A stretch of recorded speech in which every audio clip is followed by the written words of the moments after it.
시사정치 팟캐스트의 안티에이징. 듣다 보면 혼이 정상화되는 방송. 오늘도 뉴스와 썸 타는 새 남녀의 수상한 정비소 오픈합니다. 예, 안녕하세요. 저는 서울말 쓰는 꿀잼 김광지입니다. 명품 보이스 장부경입니다. 하트 유발자 정주식입니다. 예, 오늘도 이렇게 여러분 찾아뵈러 왔는데요.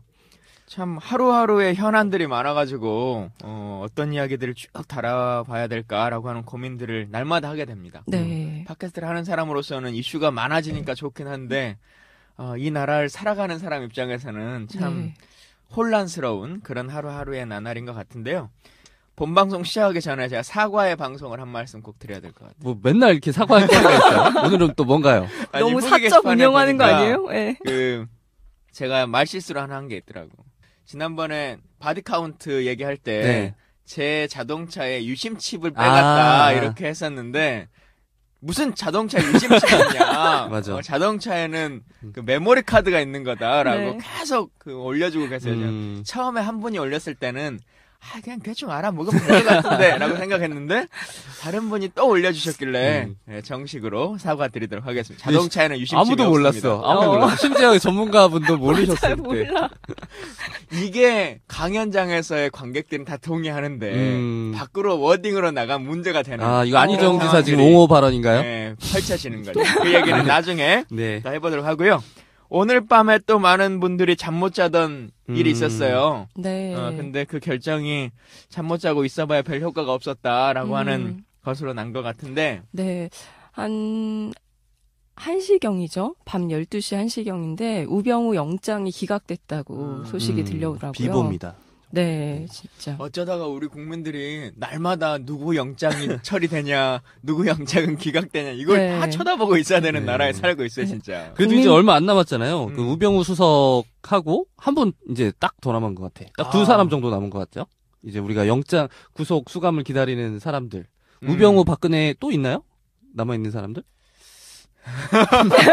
재벌 총수들이 있겠다, 이제 뭐.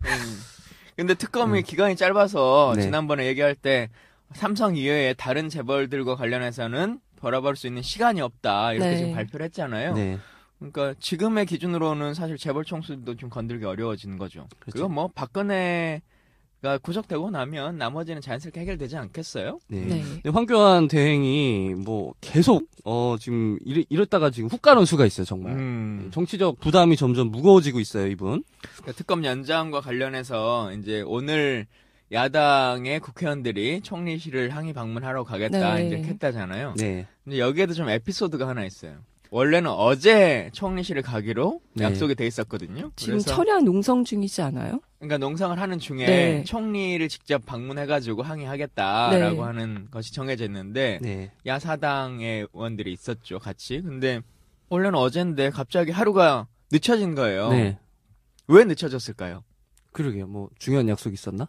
아니 총리실과 국회의원들도 다 합의를 했어요. 언제 보자고. 근데 왜 늦춰졌을까요? 그러게요. 뭐 어떤 이유가 있을 것 같아요, 정치권에? 총리실에서 우병우 구속을 지켜봤나요? 지켜보자. 그런 게 아니고요. 언론사에서 요청이 왔대요. 어제는 당일날 기사거리가 너무 많으니까 하루 밀어달라. 아니 이게 말이 되는 무슨 얘기예요? 말도 안 돼. 그래서 어. 그러면 하루 늦추는 게 좋겠다라고 판단해가지고 그러니까 결정했다고 총리실과 하는데. 민주당 의원들이 뭐 모두 합의가 된 거예요? 합의가 된 거죠. 네. 언제부터 이렇게 기자들한테 친절했대? 참나. 근데 이런 것에 대한 고민들이 항상 생겨요. 사실 언론에 대해서 모두 다 공정하게 돼야 된다라고 생각하지만 우리도 국정감사 같은 거 하는 좋은 아이템 하나 생기면 바로 그 뭐 한겨레랑 얘기를 할지 SBS랑 얘기할지 이렇게 짜고 하게 되잖아요. 그래서 네. 우리가 이거 줄 테니까 일면에 써줄래? 뭐 9시 톱으로 가줄래? 라고 하게 되는 상황들이 철회되는데 그러니까 언론에게 잘 받아들여질 만한 기사를 쓰고 그것에 막 이렇게 집중하는 정치 구조가 점점 이제 되는데 그걸로 평가받는다고 느낌을 꼭 가지니까 네. 근데 그냥 사실 보도자료 이런 걸로 모든 사람에게 동일하게 그냥 뿌리면 되는데 꼭 그러지 않으려고 하니까 이런 일이 벌어지죠. 여튼 화제로 좀 돌아가 보면 요 특검 연장 관련해서 어제 그 법사위에서 그 특검 연장 법안의 상정을 권성동 위원장이 거부했다는 보도가 있었어요. 그렇죠. 그러니까 여야 합의를 꼭 해야 된다. 그렇죠. 네. 그러니까 이게 뭐 관례라고 하는데 이게 여야 합의라고 하면 자유한국당이 여기 동의할 리가 없잖아요. 네. 그러면 이 법은 통과가 안 되는 건가요? 법사위에서? 특히 김진태 의원이 간사로 있는데 당연히 안 되는 거잖아요. 이제 권성동 의원이 탄핵소추 국회 측 위원장이잖아요. 네. 대리위원장인 상태로 맡고 있고 법사위원장인데, 근데 이제 이 문제는 기본적인 국회 상황 안에서는 여야 합의를 하는 게 맞다라고 네. 하는 것에는 인정할 수밖에 없습니다. 네. 그러지 않다라고 하면 언제든 똑같은 일들이 벌어질 수 있거든요.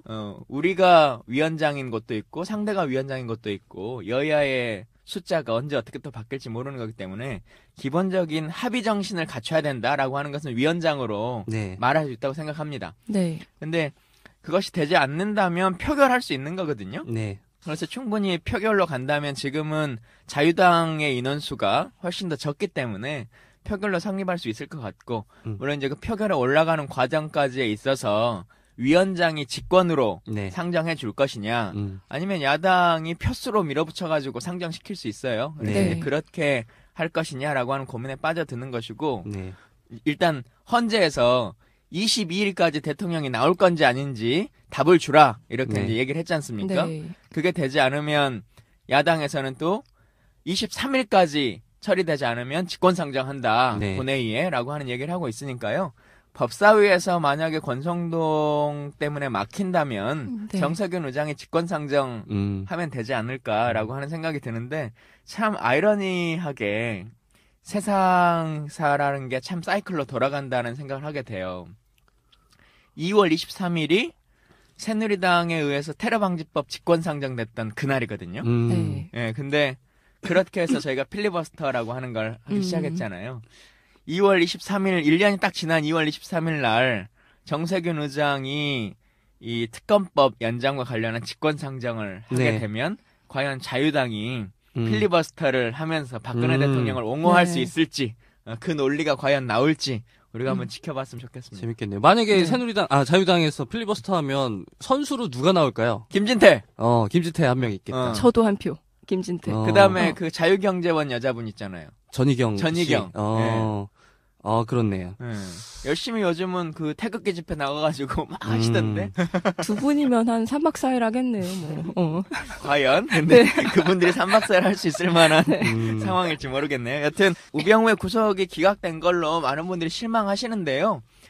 일단 뭐 이재용의 상황을 보셔도 그렇고, 네. 또 이화여대 총장의 모습을 봐도 그렇고, 다시 재영장 청구를 해가지고 들어가는 경우들도 좀 있는 거고, 네. 또 물론 이제 전략적으로 보면 우병우는 지금 특검의 기간으로 봤을 때 재청구를 하기엔 좀 시간이 짧아요. 네. 근데 연장이 된다고 하면 다시 한번 해볼 수 있을 것 같고요. 여러 가지, 그리고 이제 가장 중요한 건 우병우가 들어가면서 말했잖아요. 자기는 전달자에 불과했다. 네. 대통령이 지시한 거다라고 하는 워딩을 정확하게 지금 다 선언해 놓은 상태이기 때문에 대통령으로의 모든 키가 딱 전달된 것은 명확해지는 것 같습니다. 네. 네. 근데 어쨌든 이번에 영장이 청구될 때 직권남용과 직무유기 혐의가 가장 컸는데 이걸 사실 입증하는 게 쉽지가 않아요. 그러니까 민정수석의 역할을 어디까지 볼 것이냐. 그냥 민정수석으로서 그냥 그 직무를 했을 뿐이다. 예. 네. 그렇게 우기면 이거를 증명할 방법이 없거든요. 그래서 이 영장 기각은 어찌 보면 그럴 수 있었다라는, 애초에 그럴 수도 있다라는 예상들이 많았죠. 네, 뭐 하여튼 그래도 또 국민들의 감정에서는 그쵸. 여러 가지 고민들이 있는데, 참 김기춘 이의 입장에서 봤을 때는 어이씨 나도 들어와 있는데 내 새끼는 안 들어오네. 제가 훨씬 더 힘이 세네. 네. 이런 신세대 교체론 이런 게 나오지 않을까라는 생각도 듭니다. 자, 그 22일, 23일 이 건이 나오면서 또 새로운 이슈들이 하나 나와요. 지금 보수 언론들에서도 계속 사설을 쓰기도 하고, 자유당은 계속 주장해 왔었습니다만 그동안 바른정당이 반대해 왔었는데, 정치적 타결이라고 하는 용어를 통해서 네. 대통령이 하야할 수도 있는 거 아니냐, 지금 네. 이제 이런 얘기들이 나오는데 어떻게 보세요? 사법적 판단을 기다리지 않고 뭐 정치적 타결이다. 네. 이게 타결이 되는 건가요? 이게 왜 그러냐면 하야론이잖아요. 그러니까 대통령이 자진 하야해야 된다라는 주장인데, 아니 이거는 이제 다수 국민들이 바라지 않는 상황인 것 같아요. 왜냐면 이제 뭐 아름답게 제 발로 걸어 나오기를 기다리는 국민들 별로 없잖아요. 예전부터 없었어요, 별로. 초기에는 이 게이트 초반에는 광장에서 그런 요구가 되게 많았죠. 그러니까 박근혜는 하야라가 기본 구호였잖아요. 근데 네. 이게 뭐 그 실상이 낱낱이 드러나면서 이 분위기가 바뀌었어요. 이제 하야로 될 게 아니다라는 게 이제 뭐 일반적인 정서기 때문에 이거는 뭐 그들의 어떤 욕심인 것 같아요. 왜냐면 박근혜가 하야를 하는 모양새가 마치 이런 거잖아요. 내가 박근혜 개인이 뭐 상당 부분 정치적 책임을 지고 물러나는 모양새를 기대하는 것 네. 같은데 뭐 그런다고 해결될 일은 아닌 것 같아요. 그래서 보수 쪽에서는 이거를 꼼수로 내세우기 있거든요. 그래서 하야를 탄핵이 아닌 하야로 해서 어쨌든 보수층에 나중에 집결을 유도를 하고 명예롭게 퇴진할 수 있게끔 그 그림을 짜고 있는 건데 이게 과연 될 것인지는 저는 아니라고 보거든요. 하야하면 전직 대통령 예우에 관한 법률에 의해서 네. 전직 대통령에 대한 예우를 받잖아요. 네. 탄핵이 되면 그게 다 없어지거든요. 네. 이제 그런 것도 있을 테고 또 그냥 시간 벌기의 하나의 카드로 계속 던지는 것 같아요. 네. 대통령이 지금 다 거짓말 하잖아요. 대국민 담화하면서 검찰의 조사에 임하겠다 했는데 검찰 조사 임해요? 안 하잖아요. 그러다가 막 2차 담화, 3차 담화 할 때는 검찰은 믿을 수가 없으니까 네, 특검. 특검에 대해서 네. 하겠다 했는데 안 하잖아요. 그리고 또 탄핵 재판, 헌재 재판에는 또 가겠다. 네. 라고 하다가 지금 그것도 안 한단 안 말이에요. 하고 있죠. 근데 그 명예로운 퇴진론도 일말의 그 명예가 남아있을 때 이게 성립이 되는 얘기인데 네. 이미 지금 박근혜 씨는 남아있는 명예가 없어요. 이제 박근혜 씨라고 하네요. 박근혜 씨지 그러면 뭐 옹이라고 할까요? 네. 이제 이분은 남아있는 명예가 없기 때문에 어떻게 퇴진해도 이제 명예롭지 않을 것 같아요. 근데 뭐 남아있는 사람들이 살아가려고 하니까 그렇죠. 그 그게 문제죠. 세력들이 어떻게든 저 사람을 어떤 방식이 됐든지 간에 내가 살 수 있는 방법은 뭐냐 지금 네, 이걸 맞아요. 고민하고 있는 것 같아요. 네, 나중을 계속 도모를 하고 있죠. 근데 그러든 저러든 국민이 그걸 받아들일 수 있는 상황이 아니고 사실 초기에는 탄핵이 될까라고 하는 염려도 지금 그렇죠. 있고 이게 시간이 막 1년 걸린다, 1년 반 걸린다 막 그러니까 빨리 물러나라라고 하는 구호로서 하야를 얘기했었는데 네. 지금은 뭐 카운트다운이 지금 되고 있는 거잖아요. 탄핵이라고 하는 걸 통해서도 충분히 네. 그러니까 하야를 해서 뭐 며칠 당기는 게 별 의미가 없는 상황이 된 거죠. 예. 자, 그 어느 정당에 보면 문모닝이란 말 들어보셨어요? 문모닝. 아니요? 그게 뭔가요? 문모닝 몰라요? 저도 처음 이렇게 세상에 들어봤는데? 대해 맥모닝이 뭐야? 맥모닝 아니에요? 맥모닝? 문모닝. 그게 뭐예요? 그 아침 최고위 발언을 하거나 뭘 하거나 할 때마다 아침마다 첫 시작을 문재인으로 시작하는 정당이 있다 그래요. 그 어느 정당이죠? 민주당이 아니라? 네, 민주당이 어디예요? 아니라. 어디요? 뭐야? 국민의당. 아. 최고위 할 때 다 뭐 문재인에 대한 문제 제기를 시작해서 문모닝이라고 얘기하는데 우리도 문모닝 얘기 하나 해야죠. 아침이니까. 뭘 할까요, 네. 오늘은?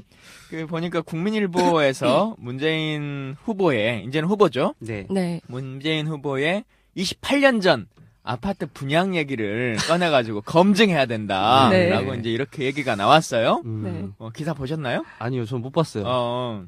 이렇게 관심이 없는데 아니, 무슨 어떻게 28년 전 팟캐스트를 분양 얘기를 운영해. 읽어야 돼, 내가? 진짜. 이게 무슨 뭐, 어떤 의혹이 있는 건가요? 그러니까 네. 28년 전에 나온 그 아파트를 하나 분양받았는데 네. 그 분양이 사전 분양이어가지고 네. 맞아요. 불법이었다. 일반 분양처럼 거짓으로 꾸며진 거다. 이렇게 얘기를 한 거예요. 근데 뭐 결론적으로는 사실관계가 아닌 걸로 예. 나온 거죠.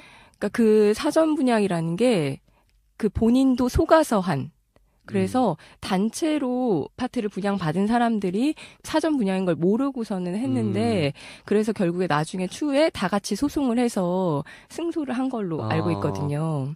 그러니까 다들 속은 거죠, 그냥. 네. 그러니까 사전 분양을 조금 더 정확하게 보자면 우리가 사전 분양이라고 하는 게 전체 100개의 아파트가 있다. 그러면 그중에 10개만 딴 사람한테 일반으로 빼주는 거예요. 네. 그거는 특혜가 되는 거죠. 네. 근데 100개를 전부 다 사전에 분양하는 것은 불법이 아니에요. 네. 공개적으로 사전 분양하는 것은. 네. 근데 이제 이거는 특혜를 받아서 분양받았다. 이제 이렇게 한 건데 그런 것은 아니고 전체적으로 다 오픈해서 분양받았던 건데 1년간 공사가 지연되면서 이제 지체상금도 물고 막 건설사는 벌금도 물고 했던 일이 벌어진 거죠. 그러니까 뭐 진짜 28년 전이든 50년 전이든 문제가 있는 거는 문제 제기를 할 수 그렇죠. 있겠죠. 네. 근데 그런 것도 아닌 상태를 가지고 네. 이제 이 정도로 나가면 진짜 그 문제는 전생에 뭐였냐 이걸 가지고 검증하게 될 상황이 되는 것 같아. 할 게 없으니까. 네. 댓글 보니까 아니 하다 못해 이런 걸 하냐. 도대체 문재인은 얼마나 깨끗하길래 이렇게 파도 나오지 않냐. 박근혜 아파트나 제대로 좀 파보든가. 그때 6억 받은 걸로 도대체 뭘 했는지. 네. 박근혜 집은 어떻게 산 건지 이런 거나 좀 제대로 해봐야지 언론들이 말이야. 그리고 문재인 후보 같은 경우에는 이미 2012년에 아주 뭐 혹독한 검증을 뚫고 그 대선 레이스에 참여하신 분이잖아요. 네. 그래서 뭐 28년 전 뭐 아파트 얘기 갖고 하는 거는 사실 듣기만 해도 이게 이게 갑자기 지금 그게 왜 나와 이런 그쵸. 느낌이 호랑이 드네요. 담배 피던 시절 얘기 같죠. 지금도 또 지금 사는 집 집이 아방궁이다. 막 이런 또 기사들 엄청 나오잖아요. 네. 아 진짜 막상 가보면 사실 그런 집도 아닌데 이제 시골 집이 넓게 이렇게 펼쳐져 있어 보이니까 위성 중요한 사진만 거는 이제 보면 거기 지하 창고에 이제 금괴를 보셨나요? 아, 그게 제일 중요한 거지. 그걸 못 봤네. 나중에 그걸 못 한번 봤어. 꼼꼼히 한번 네. 뒤져보세요. 한번 진짜 있나? 너무 아, 궁금해. 그러니까요. 맨날 말로만 그러지 이분이 한 번도 금괴를 준 적이 없어. 보여준 적도 없고. 자, 오늘의 이슈 정비로 좀 넘어가 보도록 하겠습니다. 사실 뭐 이번 주의 주요 키워드라고 네. 한다면 딱 한 단어인 것 같아요. 선의라고 하는 말인 것 같은데 네. 안희정 지사의 선의와 관련한 그리고 문재인의 분노라고 하는 키워드를 중심으로 오늘 이슈 정비 해보도록 하겠습니다. 네. 그런데 안희정 지사 이야기가 나왔는데 이번에 캠프 소식이 또 화제가 되고 있어요. 네. 이번에 그 대선 캠프를 꾸리는 과정에서 굉장히 이분이 제일 젊은 후보잖아요. 가장 젊은 후보답게 아주 그 젊은 인사들을 전면에 내세운 것이 소식이 화제가 되고 있는데 보면 거의 뭐 30대 분들이 어떤 캠프에서 가장 중요한 역할들을 지금 하고 있다고 예. 보도가 나왔어요. 신386이라고 하는 이름으로 많이들 불리워지는 것 같은데 뭐 후보 자체가 이제 시대 교체를 해야 된다, 세대 교체를 해야 된다라고 네. 하는 슬로건을 가지고 있으니까 캠프의 진영도 그렇게 짜지고 있는 것 같아요. 네. 그 이동학 씨, 그러니까 성치훈 씨, 신영철 씨 이런 분들이 지금 전면에 계시는데 학번을 보면 뭐 05학번, 02학번, 00학번 이래요. 네. 30대 뭐 중후반인 것 같은데 이런 연배의 분들이 캠프에서 가장 핵심 요직을 맡아서 활동하는 캠프가 또 있습니까? 현재까지는 그렇게 많지 않은 것 같아요. 예를 들면 문재인 캠프의 구성하고는 너무 좀 극명하게 대비가 되는 것 같아서. 네. 05학번 얘기하니까 갑자기 그 생각 나는데 얼마 전에 대통령이 그 자기 변호사를 한 명 또 신규로 추가하셨잖아요. 네. 그래갖고 89라고 하는 숫자가 막 나왔단 말이에요. 네. 그랬더니 사람들이 89학번인가? 89년생인가? 막 이렇게 얘기 나오다가 네. 나이. 89살이라고 그분이. 네. 근데 그게 만 나이고 네, 실제로는 90이 아는, 넘으셨더라고요. 네. 아유, 근데 여튼 화제로 돌아가 보죠. 예. 네. 참 근데 우리 네. 시대 교체라고 하는 거 세대 교체론 이게 많이 나오는데 40년 전에 김대중 대통령이 들고 나왔던 슬로건 중에 하나가 40대 기술론 네. 이라는 거잖아요. 근데 지금 이렇게 세대가 많이 바뀌고 지식 수준도 훨씬 높아진 이 상황에서도 안희정 지사가 가장 젊은 나이고 신진 기수라고 막 하는데 50대인 거거든요. 네. 그러니까 한국 정치가 왜 이렇게 노쇠화됐을까라고 하는 고민도 사실 해봐야 돼요. 그리고 지금 이제 안희정 지사가 신386이라고 하는 진영을 통해서 아까 이동학을 비롯한 이런 캠프의 진영도 꾸리지만 뭐 이세돌이라고 하는 분을 그분도 30대죠. 이세돌을 네. 통해서 후원회장을 맡기기도 하고 뭐 이런 여러 가지 것들을 보여주는데 그냥 일단 객관적인 평가로 봤을 때 이러한 진영을 짜고 뭘 한 게 지지율 상승에 도움이 됐다고 보세요? 아니라고 보세요? 사실 저는 이 캠프의 기능에 대해서 잘 몰라요. 어떤 뭐 보직이 어떤 역할을 하고 어떤 중요한 기능을 아니, 하는지 잘 그러면 몰라서. 네. 실무적인 걸 떠나서 이미지로 그렇게 짜졌다라고 하는 모습을 보여주면 안희정이라고 하는 이미지가 더 좋아 보이는 것 같으세요? 아니면 아닌 것 같으세요? 일단 신선하긴 하네요. 신선하긴. 네. 신선하긴 한데 대선 주자로서의 안정감 이런 게 느껴지세요? 그러게요. 양날의 검일 없지만, 수 있겠네요. 안정감은 없지만 문재인 캠프랑 비교를 했을 때 문재인 캠프는 어쨌든 여성도 부족하고 연배가 있으신 분들로 구성이 되어 있잖아요. 그런 부분에서 확실히 차별점은 있다. 있죠. 그러니까 사실 저도 문캠에 있는 사람 입장에서 그것에 대한 문제 제기를 계속해요. 네. 그리고 이제 그것과 관련한 고민들에 있는 분들이 많이 있습니다.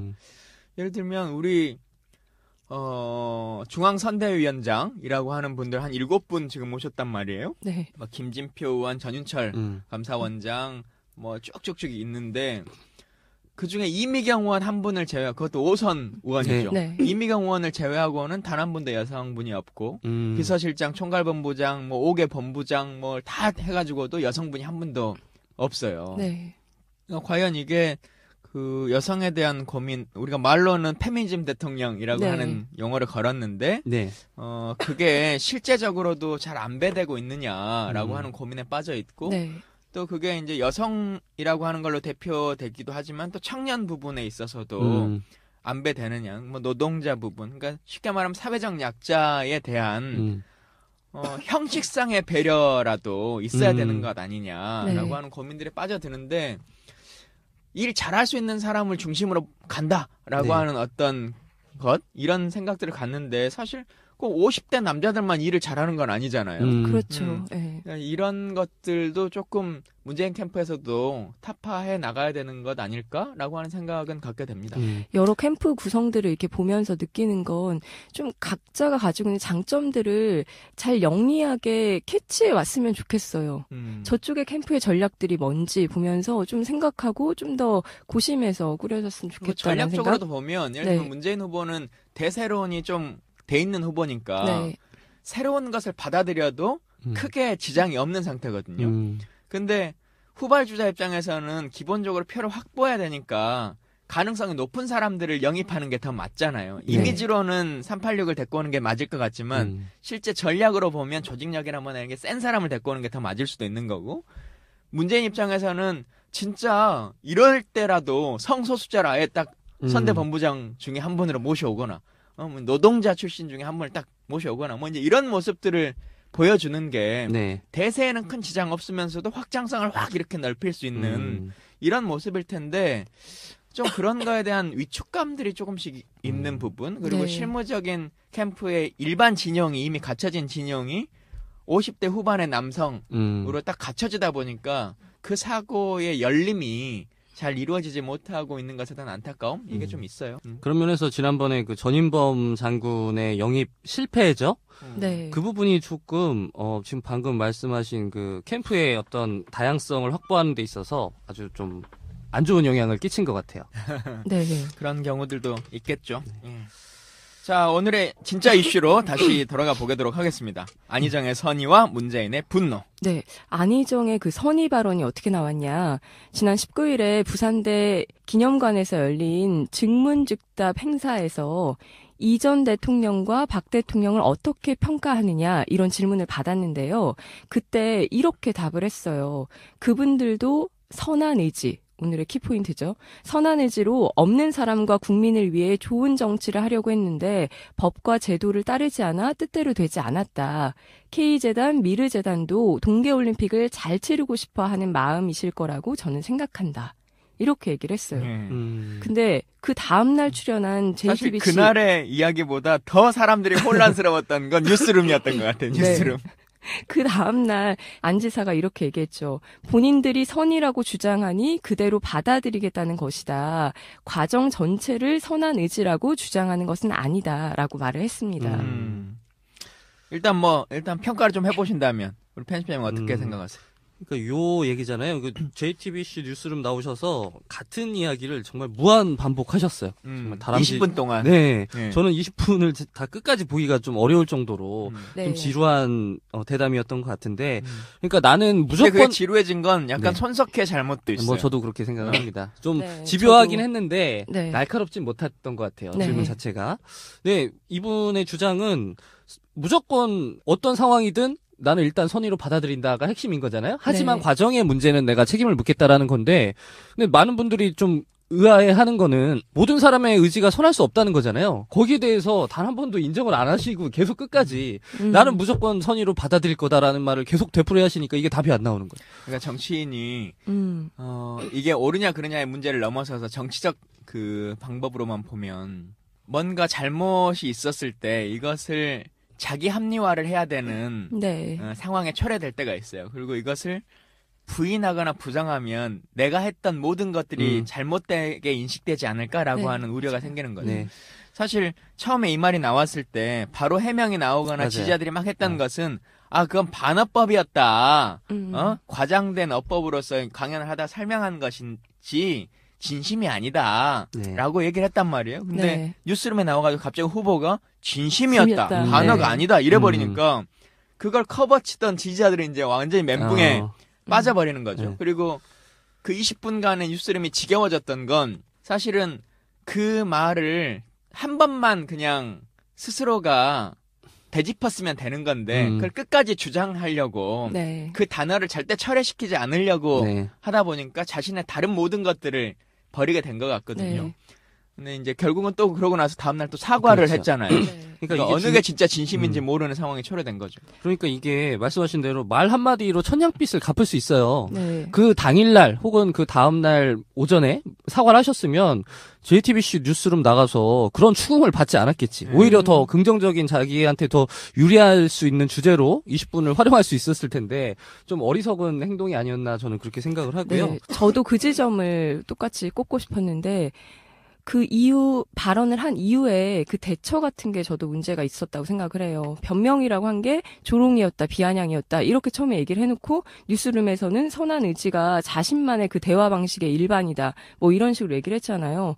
그러면 결국에 그 조롱, 비아냥이라는 게 상대를 처음부터 그거는 모욕을 주기 위해서 하는 말이잖아요. 그럼 자신의 대화 방식 자체를 아예 부정하는 거기 때문에 이거 자체도 모순이 될 수 있는데 왜 이런 방식을 선택했는지는 좀 의문이 들더라고요. 그러니까요. 근데 이제 이분이 지자체장을 오래 하는 과정에서 다른 정치보다 이분을 찾아오는 많은 민원인들이 있었을 거 아니겠습니까? 네. 우리 동네 도로를 내주라, 뭐 어떤 걸 해주라라고 하는 그 사람들.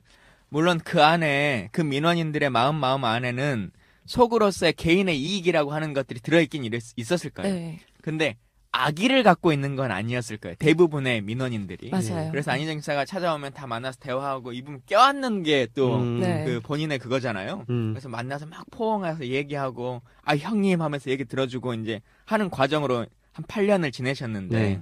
그러다 보니 나에게 반대되는 얘기를 하고 찾아오는 사람들도 악의는 아니었던 거예요. 네, 대부분의 사람들이. 네. 그래서 그래 그 마음을 내가 잘 이해해주자라고 하는 인식 안에 정치적 학습이 이루어지신 건 아닐까라고 선의로서 제가 좀 판단을 해볼 수 있을 것 같아요. 네. 근데 실제 정치의 현장이라고 하는 모습들을 보면 상대는 겉으로 포장되어 있는 아주 멋진 수사를 통해서 그 안에는 개인의 이익이라고 하는 것, 그렇죠. 혹은 악이라고 하는 것, 반대 진영을 말살시키기 위한 네. 의도라고 하는 것들이 다 들어있는 거잖아요. 그렇죠.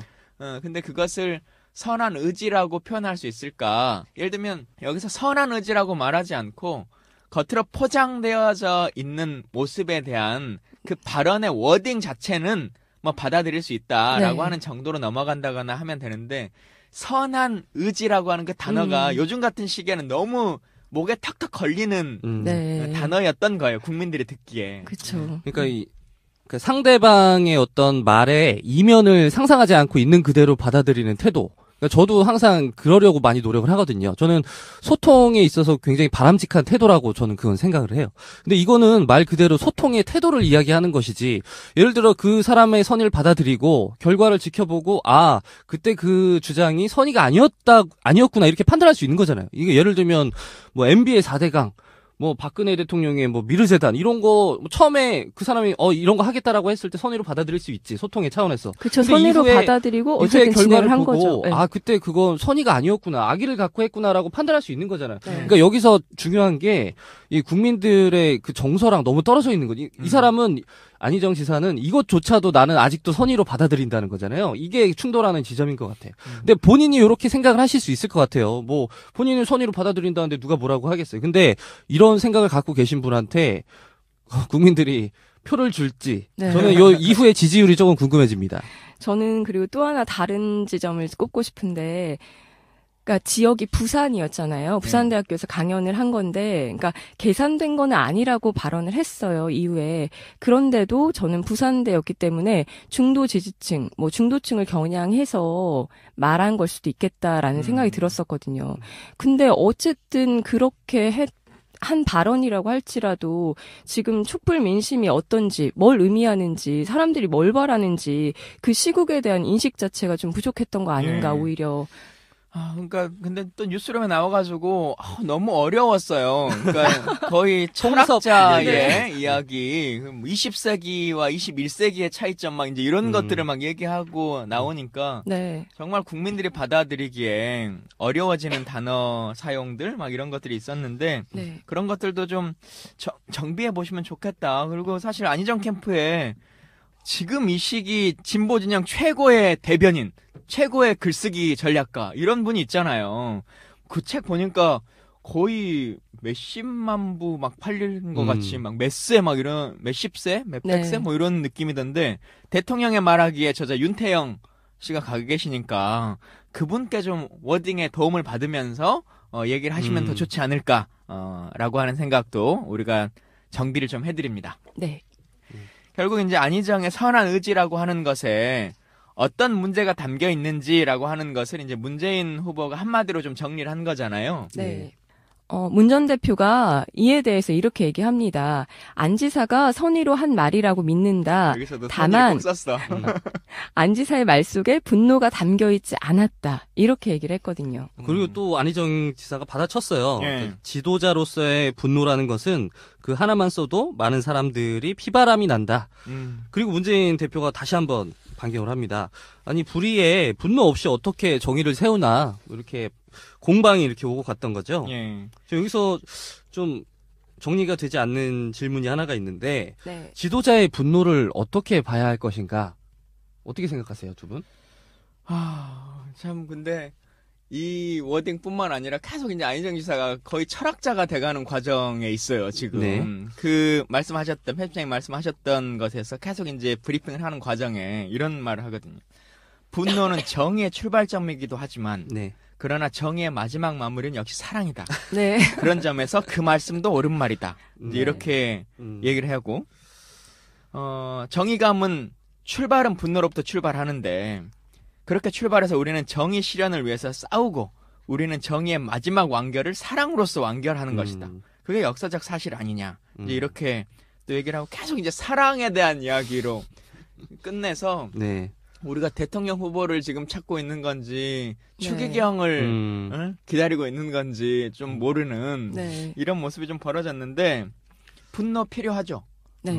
분노가 있어야 아까 말씀하신 것처럼 처음에 얘기는 선의로 받아들인다 할지라도 그것을 네. 객관적으로 분석해보고 확인해봤을 때 이게 문제점이다라고 하면 그걸 개선해 나가는 그 모든 것의 기본은 분노라고 하는 것에 있는 거지 않습니까? 잘못에 대해서 지적하고 새로운 것에 대한 고민을 하는 것. 근데 그게 빠져있는 상태라고 하면 특히나 지금같이 적폐청산에 대한 욕구가 강한 네. 이 시기에서 국민들의 동의를 받기가 쉽지 않을 거라고 생각해요. 근데 네. 이런 시각도 있을 수 있을 것 같아요. 지도자라면 언제나 냉정함을 유지해야 한다. 이것이 뭐 어떤 무언가 청산을 할 필요가 있을 때조차도 이거는 분노가 아니라 이성적인 냉정함으로 대해야 된다. 예를 들면 두테르테 같이 그렇게 하면 안 된다. 뭐 이런 주장이 있을 수 있는 거잖아요. 네. 근데 지도자의 분노라는 게 그 분노는 감정의 부분이잖아요. 그러니까 네. 대중들, 촛불 민심을 아까도 얘기를 했는데 대중들이 그걸 어떻게 느끼는지 그것을 같이 감응해주고 공감해줄 수 있는 게 그게 지도자의 저는 분노의 발판이 돼야 된다고 네. 생각을 하거든요. 민주주의 네. 국가잖아요, 대한민국이. 네. 그러니까 시스템에 의한 처벌이 있어야 되는 거죠. 정치인의 분노에 의해서 야, 넌 사형 이렇게 할 수도 없는 거고 내가 대통령이면 쟤는 구속 이렇게 말할 네. 수도 없는 거예요. 다만 내가 대통령이 되면 지금 있는 제도와 절차에 의해서 정상적으로 잘못을 저질렀던 사람은 지위고하를 막론하고 그와 관련한 처벌을 받을 수 있도록 제도화하겠다라고 하는 것들을 선언할 수 있는 거죠. 네. 근데 이 모든 것들을 대통합하자. 그래서 잘못이 있더라도 그냥 안고 가자. 사랑으로 융화시키자라고 말하는 것은 정상적인 민주국가의 모습은 또 아닌 거잖아요. 네. 방금 말씀하신 그 지도자로서의 분노는 분명히 좀 사사로운 감정으로서의 분노랑은 좀 다른 결인 것 같아요. 네. 그러니까 장 PD님 이야기하신 것처럼 이 문재인 대표가 안희정 지사한테 당신한테 분노가 빠져 있다라고 얘기했는데 제가 네. 볼 때 그 분노보다 더 중요하게 좀 빠져 있는 게 그 말씀하신 그 분노에 감응하는 능력인 것 같아요. 그러니까 네. 나는 분노하지 않을지언정 사람들이 저렇게 화가 나 있으면 그 분노를 내가 감응해서 그걸 받아서 정치를 할 줄 알아야 네. 되는데 공감의 능력이죠. 그렇죠. 네. 안희정 지사는 지금 촛불 민심을 정면으로 거스르고 있어요. 대연정 발언 이후부터 뭐 사드 발언 뭐 등등 해서 지금의 그 선한 의지 발언까지. 그래서 저는 이런 생각이 들어요. 이분이 만약에 지금의 행보로 지지율이 더 올라간다면 야권 주자로서의 정체성을 점점 잃어가고 있는 듯한. 그래서 조금만 더 가면 저는 이분이 처음에 막 민주당 입장에서 외연을 확장한다라고 이렇게 네. 되게 좋아했잖아요. 근데 이거는 외연을 가져오는 게 아니라 후보가 나간 것 같은 느낌이 점점 들거든요. 그래도 뭐 경선을 이 당 안에서 하셔야 되기 때문에 음. 뭐 그게 문재인과 문재인 외부에서 싸우는 상황은 초래되지 않을 거라고 네. 생각 드는데요. 아까 우리 PD님 말씀하실 때 의도된 것은 아니다고 말했다라고 하셨잖아요. 근데 지금 지지율은 계속 또 올라간단 말이에요. 이런 네. 대연정이라든가 아니면 뭐 지금 사드 논쟁이라든가 이런 것들을 통해서 지금 23%까지 네. 올라가기도 하고 또 어떤 여론조사 결과에서 보면 문재인과 1대1로 결선 투표를 하면 이긴다는 것도 있어요. 이긴다라고 하는 네. 얘기까지 지금 나오고 있단 말이에요. 네. 그러면 안희정 캠프에 있는 사람들의 입장에서는 계속 이 전략을 쓰는 게 맞는 것인지 어떤 것인지 여러분들이 정비를 한번 좀 해주실래요? 저는 혼자 가만히 생각을 해봤는데, 혼자 생각해봤어요. 네. 사색에 사색. 네, 우리 결과를 아빠. 말씀해 주시죠. 그러니까 이번 그 워딩이나 방식들은 잘못됐다고 생각하는데, 어쨌든 안희정 지사의 지금의 행보를 보면 기존의 방식이 아닌 어떤 새로운 관점에서 정치를 바라볼 것을 끊임없이 제시를 하는 것 같아요. 저는 이 지점에서는 되게 생각할 게 많다라고 보거든요. 그러니까 진보 안에 있는데 기존 진보의 틀에서 얘기하고 말하는 게 아니라 그 상식이라는 틀? 그러니까 쉽게 얘기하면 지금 우리나라의 상식은 진보적인 사고가 상식과 거의 같다라고 저는 느껴지거든요. 그러니까 이런 진보적 상식이라도 해도 좋을 것 같은데 이런 정치 문화를 어떻게 새롭게 바꾸고자 하는 그런 시도한다는 느낌을 받거든요. 그러니까 안전하게 갈 수 있는데도 어쨌든 비난받을 여지가 있는데도 알면서도 자꾸 메시지를 던지는 느낌이라고 할까요? 뭔 말인지 모르겠어요. 네.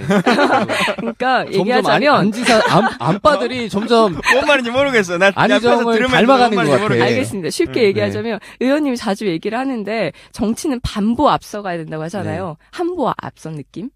네. 근데 그 한보라고 하지만 앞섰다고 하지만 보수 네. 유권자들 입장에서 이거는 뭐 앞서가는 얘기가 아니라 사실 뭐 보수 유권자들 입맛에 딱 맞는 행보를 하고 있는 거니까 저는 이게 앞서간다는 느낌은 조금 아닌 것 같아요. 보수 유권자들 입맛에 딱 맞는다고요? 네, 뭐 대연정이라든지 선의 발언 이거는 뭐 기존의 그 어떤 그 국정농단 세력에 대해서 나는 포용하고 화해하겠다 이런 메시지나 다름없잖아요. 근데 제가 얘기하는 건 그 발언 자체만은 문제가 있지만 지금의 보여주는 행보들이라든지 뭐 외연을 확장하기 위해서 노력하는 시도들은 분명히 정치 문화를 좀 바꾸기 위한 새로운 시도가 아닐까라는 생각이 들거든요. 근데 결국 이제 이겨야 되는 거잖아요. 선거는. 네. 이겨야 되는 거고 차기라고 하는 것이 말로는 존재하지만 실질적으로 존재하냐라고 하면 또 그렇지 않는 게 정치 네. 현실인데 네. 차기엔 또 뭐 제가 나올 수도 있으니까 네. 모르는 무슨 일이죠. 소리 하시는 거예요? 근데 차기에도 나이 안 되잖아요. 5살 많으면 어떻게 되죠? 되지. 제가 돼요? 지금 37이 된다. 생일 지나야 되는 거 아니에요? 딱 되나요? 5년 후니까. 어. 네. 아유, 근데 여튼 그래서 아까 말씀하신 것처럼 경선에서 이겨야 된단 네. 말이에요. 네. 근데 지금의 지지율의 붐업이라고 하는 게 두 가지 측면은 있죠. 막 이렇게 지지율이 올라가는 모습을 하니까 대세론을 꺾을 수 있다라고 하는 이미지를 심어줄 수 있는 것. 근데 실제 그 여론조사라고 하는 것에 보면 그 지표상 안희정을 지지하는 여론이 나오는 것이 새누리당 지지자들이 거의 80% 가까이 네. 지금 투표한 거잖아요. 새누리당이라고 내가 여론조사에서 응답한 사람이 아니죠. 자유당이죠. 자유당을 내가 지지한다라고 말한 사람 중에서 80%가 안희정을 지지하는 걸로 지금 눌렀단 말이에요. 네. 근데 이 사람들이 실제 투표장으로 경선 투표장으로 올 것이냐라고 그렇죠. 하는 문제가 발생하는 것인데 저는 진짜 그럴 가능성이 거의 없다고 봐요. 그러니까 그 여론조사에서 이게 그 경선에서 우리가 지난 시간에 경선에서 역선택 참여는 정말 쉽지 않다라고 이야기를 했는데 네. 그런데 그 여론조사에서 역선택을 하는 건 정말 손쉬운 거거든요. 예. 그러니까 지금의 그 안지사가 앞서고 있는 이 여론조사대로 경선 결과가 저는 나올 거라고 생각을 하지 않고요. 그래서 캠프에 있는 분들이 좀 다시 한번 객관적인 판단들을 해보셔야 된다. 네. 그냥 이재명 후보가 이런 네. 적이 한번 있잖아요. 그냥 전체 여론조사에서 막 올라가면 네. 그게 뭔가 붐업이 될 것 같이 생각하는 부분도 있지만 물론 그래서 당당한 대선 주자의 반열에 딱 올라갔죠. 처음에 네. 한 15% 이렇게 딱 치고 올라간 것 때문에. 근데 안희정 지사도 이미 그 단계까지는 올라왔기 때문에 네. 이제는 내실을 다져야 되는 단계이거든요. 네. 지금 괜히 겉으로 보여지는 허수의 숫자에 춤추고 있으면은 실제 경선에서 정말 초라한 성적을 차지할 수 있고 또 하나는 뭐냐면 안희정 지사는 차기가 있는 사람입니다. 네. 차기가 대통령 후보뿐만 아니라 나머지 기간 동안 그러니까 다음에 1년 후에 도지사를 한 번 더 할지 어쩔지 모르겠습니다만 당내 정치라고 하는 것으로 올 수 있는 거잖아요. 예를 들면 당대표에 출마할 수도 있고 최고위원회 네. 나올 수도 있고 뭐 여러 가지 일들이 있는데 지금 이렇게 집토끼를 힘들게 만들어서 나중에 당 안에서의 어른 역할 관계를 맞을 때 네. 이게 계속적으로 남거든요. 제가 추미애 후보의 대변인을 잠깐 한 적이 있잖아요. 선거 기간에. 근데 이기기는 이겼습니다만 후보 기간 내내 따라다니는 것이 탄핵 이야기였어요. 추미애의 탄핵이라고 하는 문제 제기 그리고 추미애 노동법 날치기 네. 이것에 대한 얘기였는데 뭐 물론 그 후보 입장에서 설명할 수 있는 여러 가지 것들은 있어요. 당시의 상황들 구구절절하고 구차하게. 근데 시민들과 유권자들은 그 구구절절함과 구차함을 다 듣고 싶어하지 않거든요. 네, 맞아요. 지금 네. 안희정의 대연정이라고 하는 단어, 안희정의 선한 의지라고 하는 단어, 혹은 안희정의 뭐 몇 가지 단어들이 두고두고 남습니다. 네. 우리 당내에 있는 사람들에게. 근데 그 앞으로의 5년간의 정치를 할 때는 바른정당과 이 자유당의 사람들이 표가 되는 사람이 아니에요. 대통령에 나올 때만 그게 필요한 거지. 그렇죠.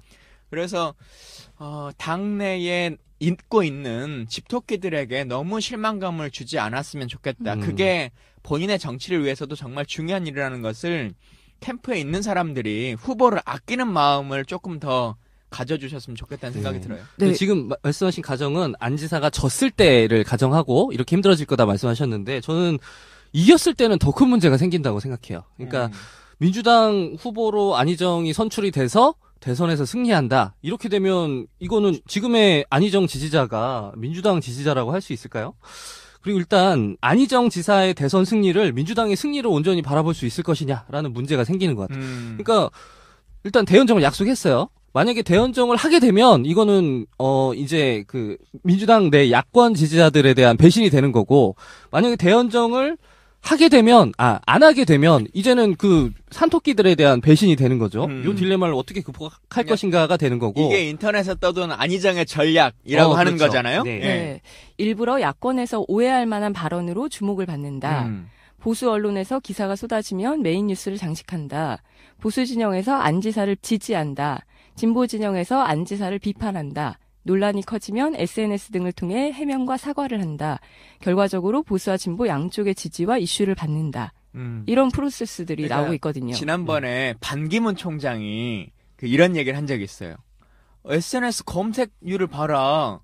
나의 지금 SNS의 지지가 이렇게 높다라고 한 얘기를 한 적이 있단 말이에요. 네. 근데 그 SNS의 얘기들은 다 비난이고 악플이고 조롱이고 했었는데도 그냥 검색어 지수만 보면 높은 것처럼 느껴지는 거잖아요. 그리고 흔히들 정치인들이 이런 말 하죠. 본인 부고 기사 빼고는 다 좋은 기사다. 라고 하는 얘기를 하는데 안 지사 입장에서 이렇게 계속 하다 보면 뭐 때문에 안 지사가 막 이렇게 논란이 됐는지는 좀 지나면 잊어버려요. 네. 그리고는 안희정이 이슈인가 보다, 대세인가 보다. 지금 이재명이 기사가 안 나오잖아요. 네. 네. 그게 이제 이재명 입장에서는 고의적으로 중요한 후보니까 언론들이 감추고 있다 이렇게 얘기하는 분들도 있습니다만 네. 이런 얘기 처음 들어보네요. 많이 하는데. 어. 근데 실제로 이제 이슈거리 자체가 잘 성립되지 않는 거죠. 근데 안희정 지사는 좋은 거든 부정적인 거든 계속 이슈가 만들어지면서 아 진짜 안희정이 대세인가? 이재명 네. 이제 끝난 건가? 문재인과 맞짱 떠볼 수 있는 것 같은데 음. 뭐 이제 이런 이야기들이 막 이제 흘러나오는 그걸 지금 노리고 있는 것 같은데요. 저는 꼭 그게 좋은 거라고 생각하지 않아요. 저는 다른 쪽 문제를 또 얘기를 하고 싶은데. 왜 이렇게 문제가 많아? 네, 아니. 그 안전지사가 보내는 그런 메시지들이 많잖아요. 그걸 통해서 진보 측이 보이는 태도에 대해서 얘기를 하고 싶어요. 그러니까 저는 보면 항상 진보에 대해서 회의를 느끼는 사람들이 굉장히 많잖아요. 정치의 한면을 느끼는 사람들 보면 일부 지지자들, 유권자들을 보면 10대 0으로 정치를 하는 것 같아요. 그래서 그러니까 맹목적이고 막 신념, 종교 같은 그런 태도를 보이는 사람들이 분명히 있단 말이에요. 이 사람이 뭘 해도 좋고 일명 소위 빠라고 하는. 근데 이게 진보 측에서 도움이 될 것인가에 대해서 안희정 지사가 저는 물음표를 좀 던졌다라는 느낌을 받거든요. 그러니까 이거를 10대 빵의 정치가 아니라 뭐 8대 2나 뭐 6대 4의 정치로 가보자 이런 식의 저는 던졌다라고. 안정스러워. 구름 위에서 지금 말씀하시는 것 같아. 그래서 좀 그러니까 여기서 말하는 생각해보고 진보가 싶다. 뭐예요? 뭐 문재인 지지자를 말하는 거예요? 아니면 뭐 노동당을 얘기하는 거예요? 뭐 어떻게 정의당을 얘기하는 거예요? 다죠. 아, 이게 훨씬 더 편가르기 같은 것 같은데. 이게 20세기 정치야. 그러니까 안희정 지사가 딱 이렇게 말씀하시잖아요. 듣는 사람이 이해를 할 수가 없어. 그러니까 왜 이해를 못해? 일단 아, 그걸 손석희한테 물어봤잖아. 제 말이 이해가 안 됩니까? 이렇게. 왜 내 말을 이해 못해? 그러니까 이렇게 일단 듣는 사람이 이해를 못하면 저는 그 말을 잘 못한 거라고 봐요. 정치인의 뭐라고요? 워딩으로서는 그렇죠. 네, 말을 잘 못하는데 근데 요게 꼭 단점이냐 그게 아니에요. 특히나 우리나라 그 보수 유권자들은 말 잘하는 정치인을 정말 싫어해요. 말 못하는 정치인을 좋아해요. 오히려. 왜냐면 말 잘하는 놈은 다 도둑놈이라는 정서가 있거든요. 빨갱이. 그렇죠. 그러니까 사기꾼이라는 정서가 있어. 아니, 그래서 말 못하는 박근혜 뽑았잖아. 그렇죠. 아니 왜 내가 던진 메시지인데 이 얘기를 하지 않고 아, 이해가 안 돼. 아니 이해를 시켜주든지 아니, 한 20분 그러면. 동안 얘기를 해봐야 될 것 같아. 분명 청취자들은 이해를 할 거예요. 빨리 댓글 달아주세요. 진짜. 그러니까 뭔가 맹목적이지 않은 정치를 추구한다. 그러니까 빠정치를 벗어나야 극단적이지 된다. 않은 정치를 네. 추구한다. 저는 뭐 그런 정치는 개인적으로 좋아하지 않아요. 그러니까 이 가운데 그럼 그러니까- 안희정을 지지하면 안 되겠네. 아니 좋아하느냐 안 하느냐가 문제가 아니라 이런 점에서 메시지를 던졌다라고 저는 지금 이 시점에서 해야 될 부분이 아닐까라는 생각을 안희정을 하는 거죠. 20%만 지지해달라. 아니요. 또 이해 못했어. 여러분 댓글 다세요. 네. 알겠어요. 그럼 여기까지 점점 할게요. 이게 산으로 가네. 네. 예. 손석희 선생님을 모시고 와야 예. 될지. 네. 아마 내일 사과하실 거예요. 내일 좀 정리해서 다시 한번 해주세요. 오늘 브리핑 하시나요? 오후에 실감하시나요? 아니, 근데 이거 넘어가. 아, 아니, 정리해. 이거 그냥 살려주세요. 이거 얘기를 우리가 1시간 동안 하다가 결론으로 갑자기 빠졌어. 결론은 이게 워딩이 꼬였어. 하늘로 야, 갔어. 이게 안희정 화법의 매력이 이런 거. 그런가? 아니, 저 화법이 아니라니까요. 우리가 빠져든다. 이렇게 자꾸 이 사람들이 나를 빠로 몰아가. 진짜 난 아닌데. 아, 빠가 아니에요? 네. 그러면 누구 지지하세요? 누구 지지하세요? 비밀 그 보호권 있지 않아요? 보호권이 뭐야? 비밀 투표의 투표는 자유가 당연히 있다. 수가 있지만 누굴 지지하는지는 말하는 건 불법이 아니죠. 묵비권. 지지한 사람이 없어요? 아 진짜 점점 안희정 같아. 뭔가 아니죠. 명확하지가 않아. 샤이 아니죠? 아니에요. 안희정 여기선 지지하는 얘기하지 게 않겠어요. 부끄러워요? 아니에요. 여기서 얘기하지 안희정을 않겠어요. 20%만 지지하는구나. 제가 1위가 되는 순간 밝히겠습니다. 어떤 일이? 시사정비 순간. 아, 그거 들으려고 뭐 누가 1등을 찍어주겠어? 진짜. 오늘 장프님 점점 우리를 혼란에 몰아가고 있어요. 모처럼 재밌죠. 이거 안희정의 전략하고 비슷한 건데. 독특한 매력이 있네. 내가 경선에서 이기면. 그러려고 내가 대통령 되는 거 아니겠어요? 네. 그런 거. 이게. 아무튼 우리가 우리가 그만해야 될 것 같습니다. 예, 정비를 해드리려고 시작했는데 네. 우리의 정비가 필요한 상황이 초래된 것 같아요. 예. 근데 우리가 요 첫 시간에 시사정비소 시작한 지 한 달 됐잖아요. 한 달 전에 딱 첫 주제가 대선 주자들 정비를 해주는 시간 마련했었는데 그때 안희정 지사에 대해서 우리가 뭐라고 얘기했었냐면 이분 참 잘 빠진 새차 같아 보이는데 주행 테스트를 해보지 않아서 무슨 도로 문제가 주행이 있는지 알 필요하다. 수가 없다. 그래서 우리가 정비할 수 없는 상황이다라고 했었는데 아니나 다를까 이분이 막상 도로 주행에 뛰어들고 나니 온갖 지금 결점들이 막 드러나고 있어요. 지금은 이제 정비를 좀 해줄 수 있지 않을까요? 그쵸. 다음에 조금 더 깊이 있게 네. 안희정 지사에 대한 정밀 진단을 한번 네. 해보도록 하겠습니다. 오늘 좀 얘기가 부족했어. 마지막에 미궁으로 빠지는 바람에. 아니 미궁이 앞에 내용은 아니라니까. 괜찮았어. 앞에 중간에 내용들은 나름 알찼어. 아니에요. 제 메시지가 더 알차요, 여러분. 힘을 실어주세요. 투표합시다. 네. 네. 자, 이렇게 오늘의 김광진의 시사정비소, 오늘 안희정의 선의와 문재인의 분노라고 하는 주제를 가지고 시정비를 해봤는데요. 중간에 내용이 막 좋다가 막판에 완전 좋았죠. 막판에 안희정 워딩으로 이렇게 좀 넘어가 완전 버린. 좋았잖아요. 장 PD님이 갑자기 안희정 화법을 구사하시는 너무 바람에 좋았어, 저희 오늘 모두가 방송. 지금 패닉에 네. 빠졌습니다. 제가 일단 먼저 선 사과 드리고 아니에요. 여러분 댓글로 증명해주세요. 집에 가서 이불킥 하실 거예요. 네. 그래서 오늘 그 안희정 지사 얘기를 우리가 정비를 충분히 못한 것 같아요. 요거는 예. 우리가 다음 시간에 뭐 이어서 좀 해볼 필요가 있을 것 같아요. 정밀 진단을 더 깊이 있게 해보도록 하겠습니다. 이렇게 오늘 얘기는 좀 마치겠고요. 다음 시간에는 여러분 좋아하시는 은수미 의원 모시고 네. 은수미 의원이 생각하는 차기 정부의 노동정책 그리고 재벌 개혁에 대한 이야기 그리고 뭐 정치인 은수미 요즘 어떻게 사는지 권성동 의원이 탄핵소추 국회 측 위원장이잖아요. 대위원장인 상태로 맡고 있고 법사위원장인데 근데 이제 이 문제는 기본적인 국회 상황 안에서는 여야 합의를 하는 게 맞다라고 네. 하는 것에는 인정할 수밖에 없습니다. 네. 그러지 않다라고 하면 언제든 똑같은 일들이 벌어질 수 있거든요.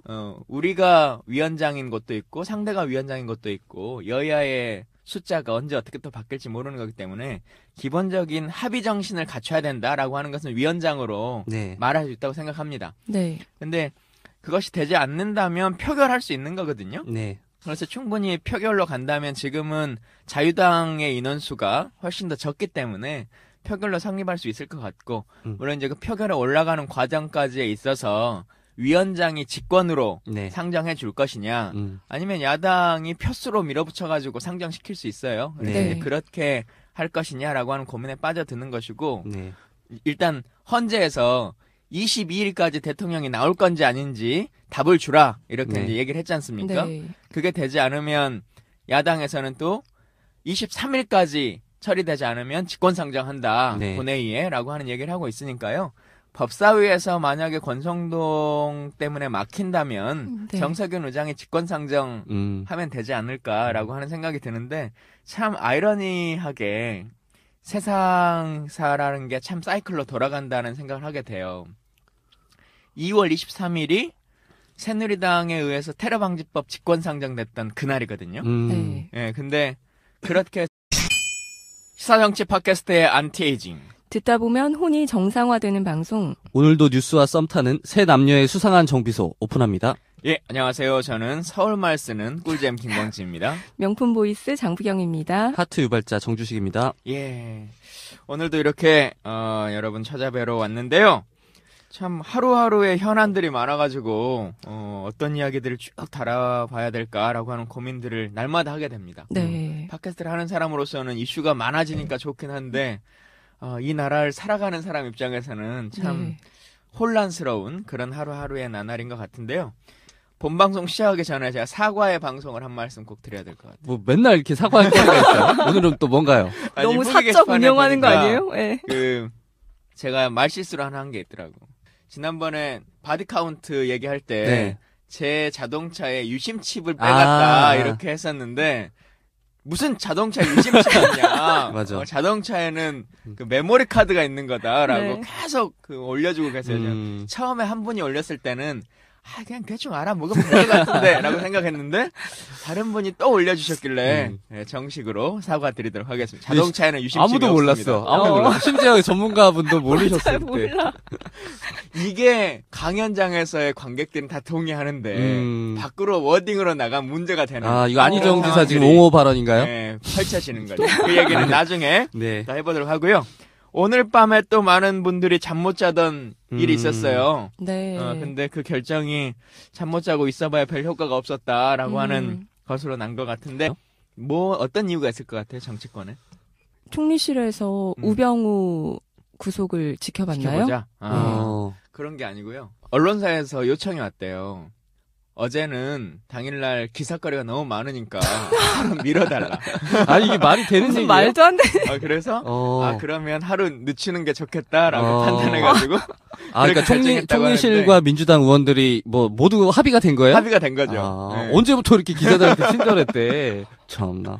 근데 이런 것에 대한 고민들이 항상 생겨요. 사실 언론에 대해서 모두 다 공정하게 네. 돼야 된다라고 생각하지만 우리도 국정감사 같은 거 하는 좋은 아이템 하나 생기면 바로 그 뭐 한겨레랑 얘기를 할지 네. SBS랑 얘기할지 이렇게 짜고 하게 되잖아요. 그래서 네. 우리가 이거 줄 테니까 일면에 써줄래? 뭐 9시 톱으로 가줄래? 라고 하게 되는 상황들이 초래되는데 그러니까 언론에게 잘 받아들여질 만한 기사를 쓰고 네.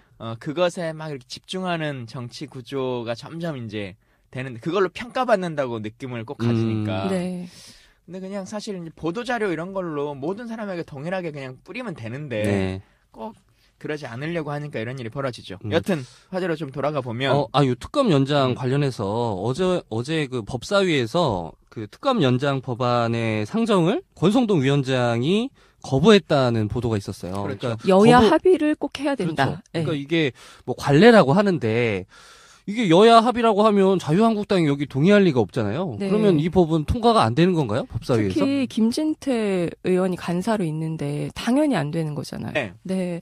한 1시경이죠. 밤 12시 1시경인데 우병우 영장이 기각됐다고 소식이 들려오더라고요. 비보입니다. 네, 진짜. 어쩌다가 우리 국민들이 날마다 누구 영장이 처리되냐, 누구 영장은 기각되냐 이걸 네. 다 쳐다보고 있어야 되는 네. 나라에 살고 있어요, 진짜. 그래도 국민- 이제 얼마 안 남았잖아요. 그 음. 우병우 수석하고 한 분 이제 딱 더 남은 것 같아. 딱 두 아. 사람 정도 남은 것 같죠? 이제 우리가 영장 구속 수감을 기다리는 사람들. 음. 우병우 박근혜 또 있나요? 남아있는 사람들? 재벌 총수들이 있겠다. 이제 뭐.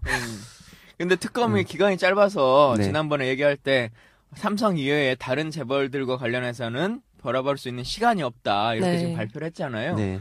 그러니까 지금의 기준으로는 사실 재벌 총수도 좀 건들기 어려워지는 거죠. 그렇죠. 그건 뭐 박근혜가 구속되고 나면 나머지는 자연스럽게 해결되지 않겠어요? 네. 네. 근데 황교안 대행이 뭐 계속 지금 이랬다가 지금 훅 가는 수가 있어요, 정말. 정치적 부담이 점점 무거워지고 있어요, 이분. 그러니까 특검 연장과 관련해서 이제 오늘 야당의 국회의원들이 총리실을 항의 방문하러 가겠다 네. 이제 했다잖아요. 네. 근데 여기에도 좀 에피소드가 하나 있어요. 원래는 어제 총리실을 가기로 네. 약속이 돼 있었거든요. 지금 그래서 철야 농성 중이지 않아요? 그러니까 농성을 하는 중에 네. 총리를 직접 방문해가지고 항의하겠다라고 네. 하는 것이 정해져 있는데 네. 야사당의 의원들이 있었죠, 같이. 근데 원래는 어제인데 갑자기 하루가 늦춰진 거예요. 네. 왜 늦춰졌을까요? 그러게요. 뭐 중요한 약속 있었나? 아니 총리실과 국회의원들도 다 합의를 했어요. 언제 보자고. 근데 왜 늦춰졌을까요? 그러게요. 그래서 저희가 필리버스터라고 하는 걸 하기 음. 시작했잖아요. 2월 23일, 1년이 딱 지난 2월 23일 날 정세균 의장이 이 특검법 연장과 관련한 직권상정을 하게 네. 되면 과연 자유당이 필리버스터를 하면서 박근혜 대통령을 옹호할 네. 수 있을지 그 논리가 과연 나올지 우리가 한번 지켜봤으면 좋겠습니다. 재밌겠네요. 만약에 네. 자유당에서 필리버스터 하면 선수로 누가 나올까요? 김진태. 김지태 한 명 있겠다. 저도 한 표. 김진태. 그다음에 그 자유경제원 여자분 있잖아요. 전희경. 전희경. 씨. 그렇네요. 열심히 요즘은 그 태극기 집회 나가가지고 막 하시던데 두 분이면 한 3박 4일 하겠네요. 뭐. 과연 근데 그분들이 3박 4일 할 수 있을 만한 상황일지 모르겠네요. 여튼 우병우의 구속이 기각된 걸로 많은 분들이 실망하시는데요. 일단 뭐 이재용의 상황을 보셔도 그렇고 네. 또 이화여대 총장의 모습을 봐도 그렇고 다시 재영장 청구를 해가지고 들어가는 경우들도 좀 있는 거고 네. 또 물론 이제 전략적으로 보면 우병우는 지금 특검의 기간으로 봤을 때 재청구를 하기엔 좀 시간이 짧아요. 네. 근데 연장이 된다고 하면 다시 한번 해볼 수 있을 것 같고요. 여러 가지 그리고 이제 가장 중요한 건 우병우가 들어가면서 말했잖아요. 자기는 전달자에 불과했다. 네. 대통령이 지시한 거다라고 하는 워딩을 정확하게 지금 다 선언해 놓은 상태이기 때문에 대통령으로의 모든 키가 딱 전달된 것은 명확해지는 것 같습니다. 네. 네. 근데 어쨌든 이번에 영장이 청구될 때 직권남용과 직무유기 혐의가 가장 컸는데 이걸 사실 입증하는 게 쉽지가 않아요. 그러니까 민정수석의